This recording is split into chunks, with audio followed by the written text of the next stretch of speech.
Usually when we think about the origins of high finance, our minds jump straight to, like, Wall Street or... Oh, absolutely. Okay. Giant digital trading floors, yeah. Right. But to really understand the DNA of debt, we actually have to go way back, like ancient Babylon, back, specifically the Code of Hammurabi, way back in 1754 BC. Wow, okay. Yeah, it's wild because the world's earliest known legal code didn't just deal with, crime and punishment. It actually actively regulated private credit. It capped the interest rates on grain loans at 33.3%. That is just, it's an incredible historical anchor to start with. I mean, we often treat debt as this modern abstract invention, right? But at its core, it is one of the oldest human technologies we have. It's simply a mechanism for transferring purchasing power across time. Someone has excess resources now, someone else needs them now, and they just agree on a price for that time travel, basically. I love that phrase, time travel. And that ancient 33.3% cap is the perfect starting point for us today. So welcome, everyone. Today is Wednesday, May 20, 2026, and you are tuning in to Macroeconomy AI. It's great to be here. Today's deep dive is titled Private Credit Fixed Income, and we are unpacking an incredibly comprehensive technical guide based on data collected just this month, in May 2026. Yeah, we're going to be exploring the hidden architecture of a market that quietly powers everything from, your local electricity grid to massive agricultural operations. But before we jump in, a massive thank you to all of you for tuning in. We want to remind you to hit that like button and drop your thoughts in the comments. We literally read every single one. We really do. Also, a quick shout out to today's sponsor, FinTech Solutions. They provide enterprise-grade analytics for retail investors, and they help make what we do possible here on channel. Macroeconomy AI, bringing a compilation of analyses and news on macroeconomics, technology, and artificial intelligence. FinTech Solutions, empowering your portfolio with institutional data. A very fitting sponsor for the complexities we are about to untangle today.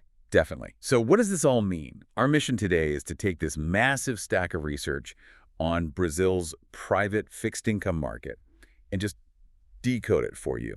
We're going to break down the alphabet soup of acronyms that confuse so many investors. Oh, there are so many acronyms. So many.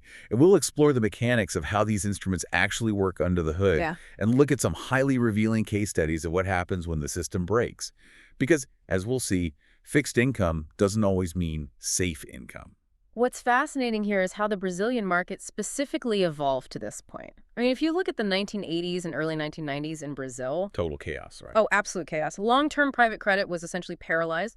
The country was gripped by hyperinflation. When you have extreme monetary volatility alongside a phenomenon called crowding out... Wait, what is crowding out exactly? Right, so that's where the government's own debt is soaking up all the available savings by offering these massive, massive short-term yields.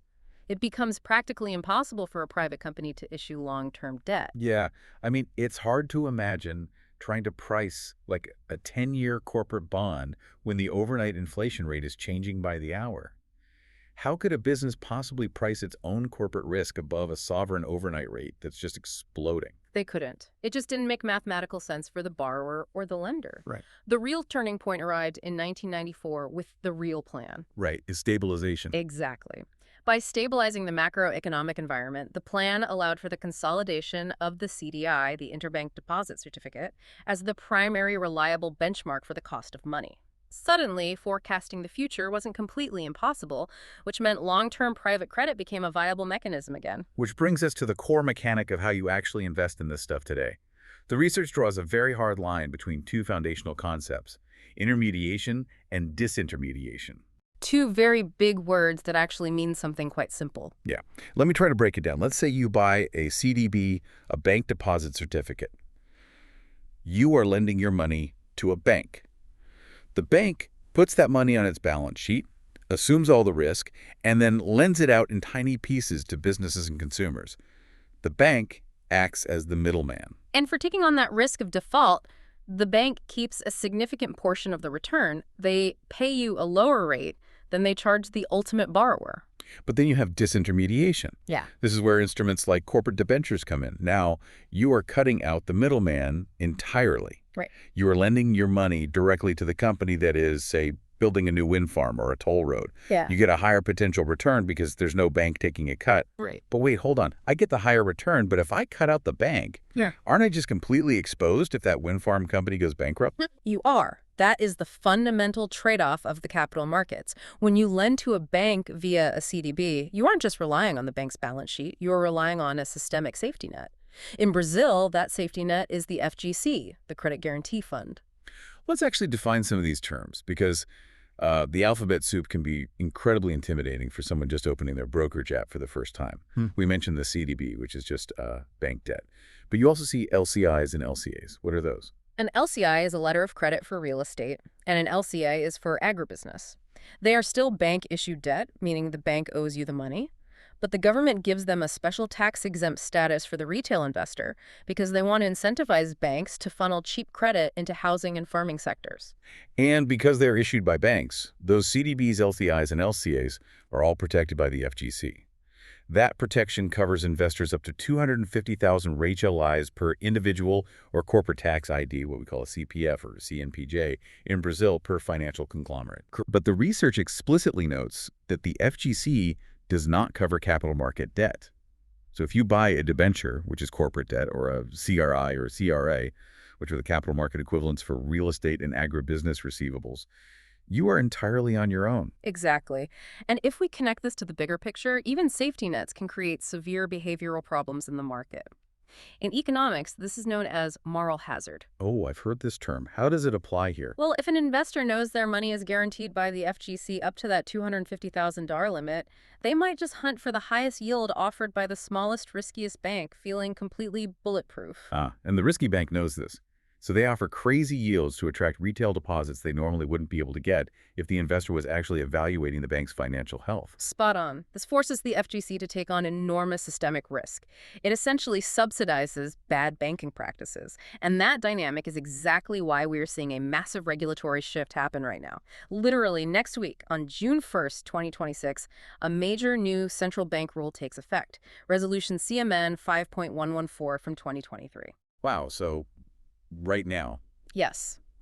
Regulators recognize that smaller institutions were over-leveraging themselves, relying disproportionately on the FGC's reputation to fund their operations rather than their own institutional strength. So how does this new rule actually fix that loophole? It creates severe physical limits and financial penalties for excessive leverage. If a bank's volume of FGC-covered deposits exceeds 10 times its adjusted net worth, the bank is legally obligated to direct every single reel of that excess capitation directly into federal government bonds. Wait, really? So they can't touch it? They can't lend it out for high-risk, high-reward loans at all. Plus, the baseline contribution rate that these riskier banks have to pay into the FGC insurance pool has been doubled. So the regulators are basically saying, you can't use our safety net as your primary business model. Precisely. The era of small banks artificially inflating their balance sheets on the back of the FGC's reputation is being aggressively curtailed. That is a huge shift in the landscape. But this brings up a fascinating dilemma. If the government wants to restrict how much banks lend, they need you, the retail investor, to step up and lend directly to these infrastructure projects through disintermediation. Right, which means buying debentures. Yeah, and to get you to do that, they play a complex shell game with taxes. Here's where it gets really interesting. There is a massive tax trap waiting for investors right now regarding debentures. Oh, yes. The legislative duality of infrastructure debentures.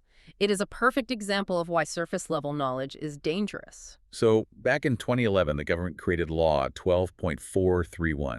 These are known as incentivized debentures. The goal was to fund massive infrastructure projects like highways and power grids. To attract you, the retail investor, the law says, hey, if you buy this specific debenture, you pay zero income tax on your returns. It was an incredible deal, and it successfully drew a ton of retail capital into the sector. It did. But jump to 2024. The government passes a new law, Law 14.801, creating infrastructure debentures. Notice the slight name change, incentivized versus infrastructure. Very tricky. It sounds like the exact same thing when you were scrolling through a brokerage app. But under this new 2024 law, the tax break doesn't go to you, the investor. The tax break goes to the issuer. The company building the highway gets to deduct the interest payments from their corporate taxes to lower their borrowing costs.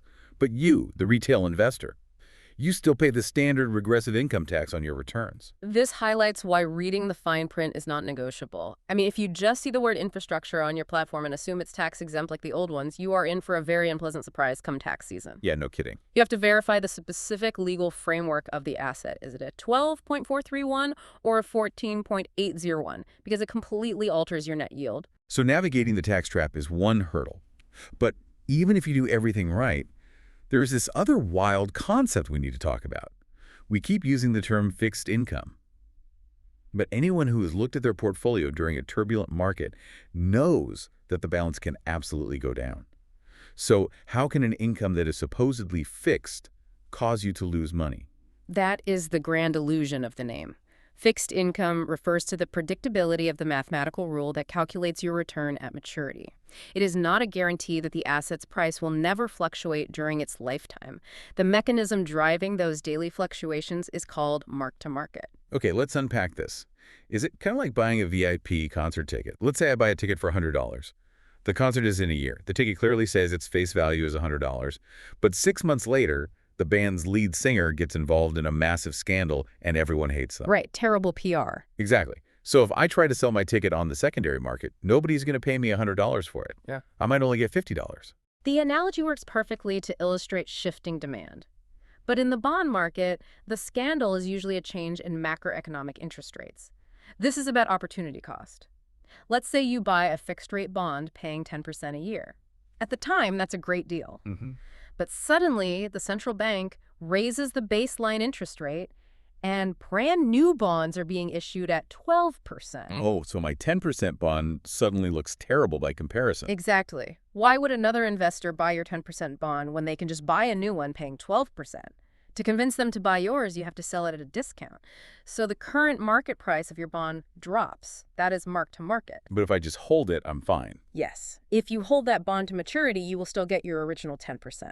The loss is only realized if you need to sell early. Okay, but the mark-to-market dynamic gets much more volatile when we introduce credit spreads. Yep. Absolutely. A credit spread is the premium, the extra yield. An investor demands to take on corporate risk compared to sovereign government risk. If a government pays 10%, a corporation might have to pay 12%. That 2% difference is the spread. The government can theoretically always print money to pay its debts. A corporation cannot. And that spread fluctuates based on the perceived health of the company. If a company announces terrible earnings, investors demand a higher spread to hold that company's debt. If the required spread goes up, the price of the existing bonds goes down. Spot on. And this pricing dynamic gets incredibly granular when you look at complex instruments like a FIDC, a credit rights investment fund. FIDCs. Yes, these are funds made up of bundled receivables. Think of a company bundling thousands of credit card bills or corporate invoices into a single fund. To make them palatable to different types of investors, they slice the fund into tranches. The tranching mechanism is fascinating. You generally have 3 layers, right? The senior tranche is the safest, and it gets paid first. Then you have the mezzanine tranche, which takes on a bit more risk for a higher yield. And at the very bottom, you have the subordinated junior tranche. The junior tranche is essentially the shock absorber for the entire fund. That is exactly what it is. The junior tranche exists to absorb all the initial defaults. If some of the people don't pay those underlying credit card bills, the junior tranche takes the hit. The senior investors don't lose a single cent until the junior tranche is completely wiped out. Wow. Because of this, everyday retail investors are typically only allowed to buy into that senior tranche. The riskier junior tranches are often held by the company originating the loans, ensuring they have, skin in the game. But here is where mark-to-market makes this terrifying. The junior tranche doesn't just absorb actual defaults where people don't pay. It also absorbs mark-to-market losses. So if interest rates spike, or market panic causes the overall value of the fund's assets to drop on paper, that drop in value eats directly into the equity of the junior tranche. You could see a junior tranche completely wiped out just from market volatility before a single person actually defaults on their credit card. It's true. This is a crucial, often misunderstood mechanic. Paper losses can destroy the structural safety net of the fund. And that brings us to the most sobering part of the research. Even with shock absorbers, even with the FGC, even with careful analysis, sometimes the system just breaks. The data highlight 3 historical scenarios that show what happens when theoretical risks become reality. Let's start with the massive one. January 2023. Americanas. Oh, the Americanas contagion. It is a textbook example of how hidden variables trigger systemic panic. Here you had a massive, seemingly stable retail giant that had been operating for decades. Suddenly, they release a material fact revealing accounting inconsistencies. We were talking about over 20 billion raise in hidden debt. 20 billion. How does a publicly traded company hide 20 billion raised from auditors in the market? They use an operation called forfeiting, also known as reverse factoring. In a normal business cycle, Americanas buys goods from a supplier and has 90 days to pay them. That's a standard commercial payable. But Americanas wanted to stretch that out. So they went to major banks and set up a system where the bank pays the supplier immediately, and Americanas agrees to pay the bank back later with interest. Which means they effectively took out a bank loan. Mechanically, yes. But here is the trick on their balance sheet. Americanas kept categorizing this debt as supplier payables rather than financial debt. By obscuring the true nature of the debt, they made their leverage ratios look incredibly healthy. Investors and rating agencies thought they were looking at a conservatively managed company, when in reality it was leveraged to the hilt. And when the truth came out, the market reaction was instantaneous. Americanas debentures collapsed. But the truly terrifying part wasn't just what happened to Americanas, it was the contagion effect on the rest of the market, right? Absolutely. Credit funds across the country held Americanas debt. When the news broke, the mark-to-market value of those bonds plummeted. Retail investors logged into their accounts, saw their fund balances drop sharply, and just panicked. This triggered mass redemption requests. Everyone wanted their money out of the funds at the exact same time. And to honor those redemptions, the fund managers had to generate cash quickly. How do you generate cash in a panic? You can't sell your toxic Americanas debt. Nobody wants it. So you have to sell your best, most liquid assets. Yes.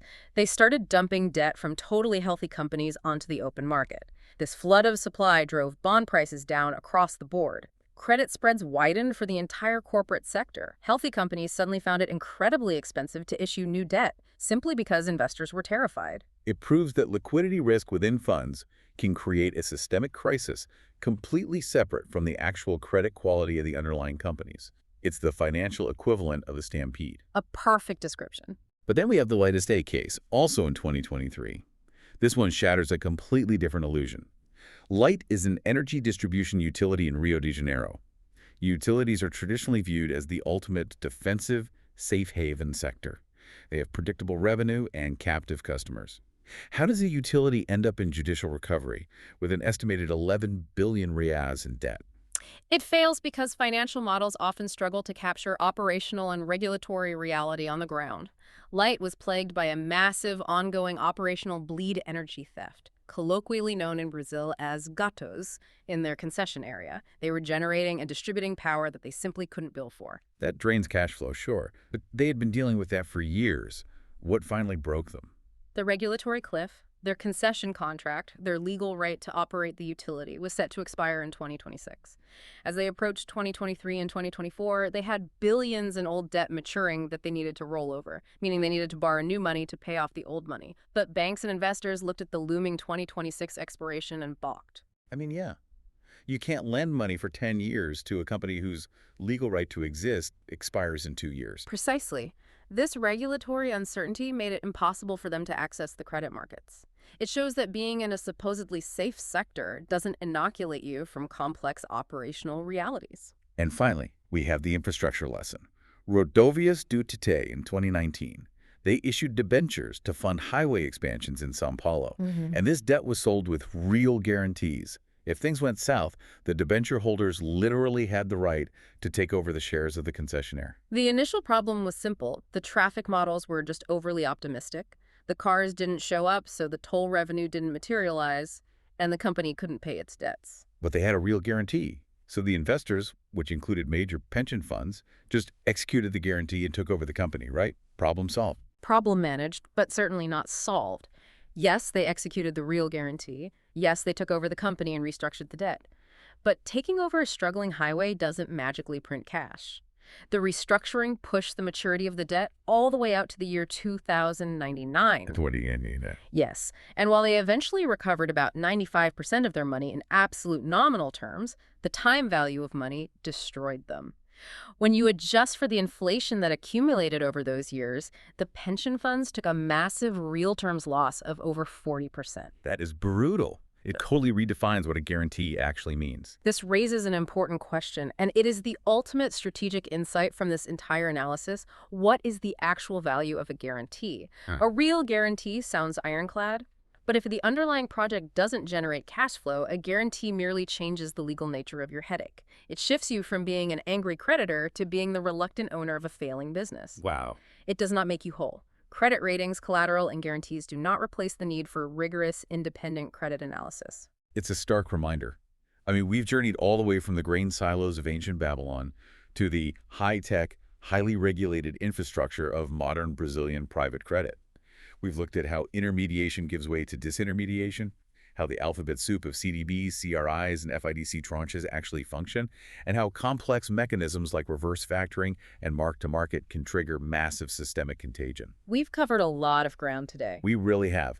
But the one constant through all of history is that risk and return are permanently tethered. You cannot have one without the other. That is the fundamental law of finance. And before we conclude, I must formally present the legal disclaimer regarding the source material we've discussed today. This deep dive is strictly a compilation of public data and open information, presented exclusively for informational and educational purposes. It carries absolutely no ideological bias. Furthermore, nothing discussed today constitutes investment advice, financial planning, or a recommendation of any kind. Projections and market dynamics are subject to frequent revisions, and crucially, past performance does not guarantee future results. You must always seek qualified professionals for your own financial decision-making. Thank you for laying that out so clearly. It is essential context for anyone navigating these waters. And I want to leave you with a final thought to mull over. We rely heavily on credit ratings, sophisticated market models, and regulatory safety nets like the FGC to feel secure in our investments. But if the Americanas crisis and the late SA utility failure taught us anything, it's that the most dangerous risks are often the ones completely absent from the balance sheet. So, as you look at the market today, ask yourself, what hidden variables are we failing to account for right now? What a brilliant question to end on. Thank you to everyone for joining us on this incredibly deep dive. We invite you to return for our future explorations as we continue to decode the systems that run our world. That was today's Macroeconomy AI. We'll leave it here. You all stay well and keep an eye out for our new broadcasts. Subscribe to our channel, access the links, and follow Macroeconomy AI on social media. Bye.